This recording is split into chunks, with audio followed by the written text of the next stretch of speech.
Ang tinta ng tagumpay, alam mo, nagsimula sa isang sulat hanggang sa dumami ng dumami. At sa bawat tinta na aking isinusulat ay unti-unti ring natutupad ang aking mga pangarap.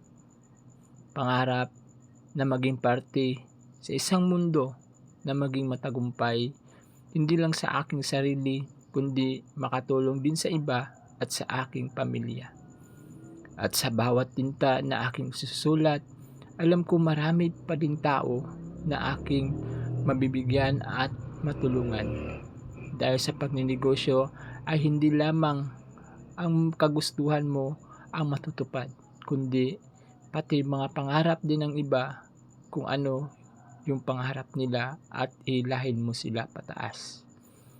Kaya hindi ako titigil sa pagsusulat. Hindi ako titigil sa pag-aaral, kung ano man ang mayroon na ako ngayon, at i-develop ko pa ito para mas marami pang tinta ang aking magagamit. At maraming salamat sa iyo, tinta. Salamat.